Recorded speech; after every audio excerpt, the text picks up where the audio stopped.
Jesus Christus sunga kongit le zata khoi thuzui nu le paule naute dunia zak lungdam na lai siang thuin luka gel sung pania alian som le khat ane som le sagi pan som le ya dong hi lai siang tho tang tom ma hi ayang na to sunga to ba Jesus na bang again hiam to ba Jesus na pasien tang ko win amana sepsul bol na te doite to thuri na te china te dam sang na te lam dang tampi abol tak chiangin mi hun pi te lak panin nupi khadin to pa Jesu dalam dang bol na te amu tak chiangin hibang ta hoi ta pa anei anu pen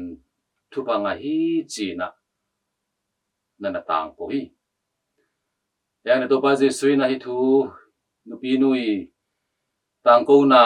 na hong pai gille na tef noi anei na nu in thu pa nga hi china gen tak chiang to pa Jesu na pasien thu zain anun tak pi tein thu phanga tak tak hi china don tak chi na dam na no hi hi lai na mal hi ka lai sang tho mun mi bol khat te ina de de gin sangam pol pi te na bang na gen hiam chile to pa ji sun zong mi pi te la ka anu pen mi mong mo khat bang ina ngai sun hi china hi lai sang tho mun to na gen hi ayana hilai mo na to pa Jesu genom na i thei dinga himi pilak pana nupi khadi to pa Jesu nu Maria aphan na pen to pa Jesu anial hilvel lo nial lo bana anu pen anu to pa Jesu nu hi na bek to thu phanga bek hilowin ama in pasien thu za in anun tak pi niat thuzui masa Christian masa hi na te alam sang to zo hi mi polkat te ngai sun bangin to ba Jesu na ngoni na anu pen bel mi te maya hoi takina nu chin samlo hi china ngai sun khamok leng bang piang ding hiam jil to ba Jesu pen te sama bain pasien tapa to thum pasien ni na hi na to ba je pasien mamain zong lai sen hu lui sanga Moses tung to ni na Israel minam te zui ding ina pasien thu kham nam som na pia in khan na pan thum na rong pasien to sa hi na ali na pan som nong pen ming to sa hi ya to ming to sa hi la ka jong pen aba sa pen ina nanu na pa sa ta kun china pasien thu kham om hi manin to pa Jesu mam na pasien ta pa hi manin anu za ta ki le pakhat te ngai sun bangina za ta lo hi tak pi le to pa Jesu na apa pasien thu kham pe na mana zui lo to swak ding hi to pa Jesu na lai sang mun e tak chiang ina kapa de na bangin kapa to ki to pumhat kahi ma bangin gen nei manin hi lai sang no tu ne zak luka gel alian som na khara neu som ni le sagi pan som ni le giatina to pa Jesu na nu pen asim mo bol na thusim lo na hilo zoi na thu phanga na pasien kyam thu phanga na ina hi ama pen to pa Jesu nu a hi na amai kiang panina ming suanong lang na hangina thu phanga hilo zoi na to nu Maria mama pen to pa Jesu na khasang no pasien to banglen na to amai sung panina ming suana pian na ani mapekin to nu Maria na aum na to bantong mi ga piali thuget na pen na sang kin ta hi to mena pasien thu zain chata to nu Maria pen pasien thu zain anun ta na sunga pasien ina nang to piang di thu te amai mi hing ai na khwak to ngai sun na te to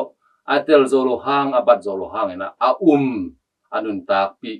to nu Maria hi na te to pa Jesu na to ni na hilai sen te tung to na e te ong the sang me hi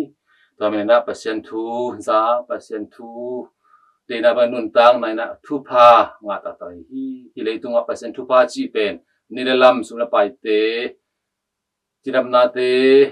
ete hun pha te ni tak chiang begina pasien thu pha hi lo hi pasien thu pha tak takina na san na te kom kala hak san na te kom kala zong ete na na mo na te kha swalowin pasien de na pasien kamal te to izuin nun tang na in thu pha tak tak hi ji te ete na i thei ding thu pi hi tamen tu ni to pa Jesu na mi pi te lak panen oging khat i pa toy na pen aman anial hilo zoi na thu phanga na ina mi khadi nu mi khari pa ta hoi tanu hoi nei na bek to thu phanga hi lo zoin to jong pe thu pha hi ma hi ayangina thu pha tak takina ama in umna sunga nun tang na sunga pasian thu zain anun tak pi mi ina thu phanga na atak tak hi jina eite hong the sa no me hi tamine to ba je soina amai nun tang na sunga thu phanga na te ming khat khat zob na te ya amazong pasian tapa ming so na ong la hi ma bangin amai na pasian thu kham te zui kharai ma bangin to pa je soina nu pen mi te maya alo ngam lo kina te hilo zoina anu apa toina hi ya anu ma mai na amai nun tang na sunga na te pasian thu te za in anun ta pi masa pen Christian masa pen te hi na te apa toina te hi zo hi china te tu ni te na thakin pogigin mai Christian nun ta na sunga nu te pa te za ta 9% thu khami ma bangin ming khara hi nun ta nak le ne to bangin nun ta di hi percent thu kham te ei thu zui te be Christian te be hilowin hi le tu nga mi nga ki chi khem tu in nu le pa za tak nai na amai vai po kai hi to na tu pa ji swin zong anu to nu Maria za takin za tam bek tham loina amanun tang na so na to anung tangiat ai na te apula ka hi to na ite nun tang na so ite khala khan som na te pasien thu le la te ite na ai mai nun tang na chunga ikam pi bek to hilowin na to ite nun tang na te to anu ta khezo lama lak zo te so nang pen thu pi ma hi tamane Christian nun tang na so to nu Maria ina ite rena ete huai lampi ete huai nun tak zia te ong la kai manin ite nun tang na sa to nu Maria to ite ki thwain to nu Maria happy na te to pan to Jesu tunga to pa Jesu na te ani ma bang iten zong to nu Maria ma bang na te kha soloin izak pasien kamal te to pasien nung to pa Jesu nung nisimin lung kelowin a Jesu tanu ta pa te so nang ina biak to pa pasien ni malkim sia thu pa ong pia sak ta hen amen